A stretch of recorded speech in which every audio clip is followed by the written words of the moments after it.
besoin de démontrer que V2 égale ça. Il suffit de dire, attention, on a V2, cette expression.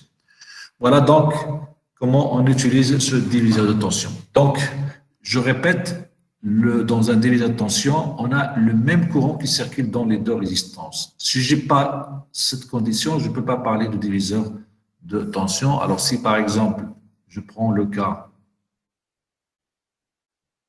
si par exemple j'ai un cas comme celui-là, si j'ajoute une résistance ici, R3, donc j'ai V2 ici, j'ai V1 ici et j'ai VS. Alors, j'ai toujours VS égale V1 plus V2. Mais attention, V2, ce n'est pas R2 sur R1 plus R2 fois VS parce que le courant qui circule ici n'est pas le même que celui qui circule dans la résistance R2, parce qu'il se divise ici. Donc, à ce moment-là, ce qu'il faut faire, on peut prendre R3 en parallèle avec R2, on va dire que ce circuit est équivalent. Alors, je vais avoir VS ici, je vais mettre R1, et en dessous, je vais mettre R équivalente, qui est R2 en parallèle avec R3. Donc, à ce moment-là, j'ai toujours V2 qui est la même. Donc, à ce moment-là, maintenant, je peux parler d'un diviseur de tension, puisque le même courant qui passe dans R1, il passe dans R équivalent. Donc, je peux dire que V2 égale R équivalente sur R équivalente plus R1 fois VS. Vous voyez que ce n'est pas R2 sur R2 plus R1 fois VS. Donc, attention, il faut que ce soit le même courant qui circule dans les deux résistances. Alors, ça me ramène de nouveau vers les microcontrôleurs ou les circuits programmables. Si je prends un microcontrôleur avec une entrée analogique, c'est-à-dire, par exemple, la carte Arduino, si je prends l'entrée A0, c'est une entrée qui peut lire des tensions. Hein, il peut accepter des tensions entre 0 et 5 volts. Et dans le programme, on peut lire. On peut dire X égale analogue read A0. Donc, il va prendre la valeur. Bon, après, il faut la multiplier par certains. On verra ça plus tard. Donc, je peux lire la tension qui est ici à condition qu'elle soit entre 0 et 5 volts. Alors, quand on fait un diviseur de tension, R1, ici je mets R2 qui en général, ça peut être un capteur. Ici, j'ai 5 volts. Donc là, j'ai un diviseur de tension. C'est-à-dire que la tension V, que je peux lire ici, après je vais dire que V, c'est bien R2 sur R1 plus R2 fois 5. Mais la question qui se pose, est-ce qu'on a le même courant qui passe dans R1 et R2 pour avoir le droit d'écrire ça? Parce que normalement, il y a une branche ici. Donc ici, ce qui se passe, c'est que l'entrée de la carte Arduino, en général, la résistance V entre cette entrée est une résistance très grande. Ce qui fait que le courant qui passe dans R1, le courant ici est très faible, ce qui fait que c'est presque le même courant qui passe dans R1 et R2, et ce qui fait qu'on a le droit d'utiliser le diviseur de tension sans problème. Donc, ça nous permet d'utiliser des capteurs facilement et donc de pouvoir lire les tensions qui sont ici. Voilà donc le diviseur de tension et c'est quelques-unes de ses applications. Alors, le diviseur de courant, on a un courant IS qui provient d'un circuit quelconque, peu importe. Ça peut être un générateur de courant, ça peut être n'importe quel circuit, peu importe. Ça peut être un circuit qui contient des générateurs, des résistances, plusieurs générateurs. En tout cas, ce circuit, on suppose qu'il fournit un courant IS ici. Alors, ce courant arrive à un nœud, il va se diviser en deux courants qui vont passer dans R1 et R2. Donc, on va l'appeler le premier I1, le deuxième I2. Donc, I1 passe dans R1, I2 dans... Donc, ici, je vais avoir I2, ici, je vais avoir I1. Donc, ici, bien sûr, je vais avoir IS. C'est I1 plus I2. C'est le même courant qui rentre ici, traverse une résistance équivalente et ressort ici. Donc, qu'est-ce qu'il me dit le diviseur de courant?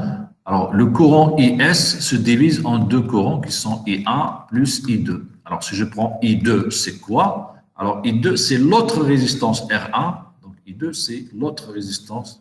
Quand je parle de I2, je prends R1. Quand je parle de I1, je prends R2. Donc, c'est l'autre résistance qui est R1 divisé par R1 plus R2 fois IS. Et I1, c'est l'autre résistance de R2 divisé par R1 plus R2. Donc, c'est pas comme dans le diviseur de tension, nous avons que V2, c'était R2 sur la somme des résistances fois E. Ici, c'est l'inverse. Donc, I2, ce n'est pas R2, c'est plutôt R1. Donc, I2, c'est R1 sur R1 plus R2 fois IS. Et I1, c'est R2 plus R1 Alors, la somme I1 plus I2, ça donne R2 plus R1 sur R2 plus R1, ça se simplifie, donc il reste I1 plus I2 égale IS. Voilà donc le diviseur de courant. Alors, démonstration. Alors, ici, cette tension, je vais l'appeler V. C'est la même qu'ici. C'est la même qu'ici. C'est-à-dire le point ici, c'est le même potentiel que celui-là, c'est le même potentiel. Alors, toute cette ligne, elle est au même potentiel. Donc, si j'appelle ce point A, donc c'est le potentiel VA. Si j'appelle ce point B, donc tout ça, c'est le même potentiel, c'est VB. Donc, V ici, c'est la même qu'ici, c'est la même qu'ici. Donc, ça veut dire que V est égal à R1 I1 et aussi égal à R2 I2. Donc, j'ai déjà une relation entre I1 et I2. Par exemple, I1, c'est égal à R2 sur R1 fois I2. Et je sais que IS se divise en deux courants qui sont I1 plus I2. Donc, si je remplace I1 par ça, ça fait que IS sera égal à R2 sur R1 fois I2 plus I2. Donc, c'est égal à R2 sur R1 plus 1 facteur de I2. Ça, c'est IS. Donc, IS, c'est égal, si je fais le même dénominateur, ça fait R2 plus R1 sur R1, facteur de I2. Donc, I2 sera égal à, j'amène ici, ça va faire R1, alors ça c'est R1.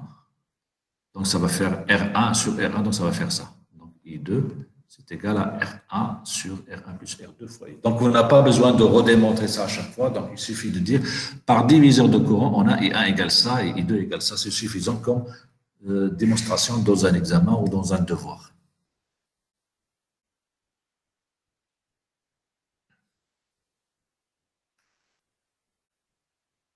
Alors, un petit exercice.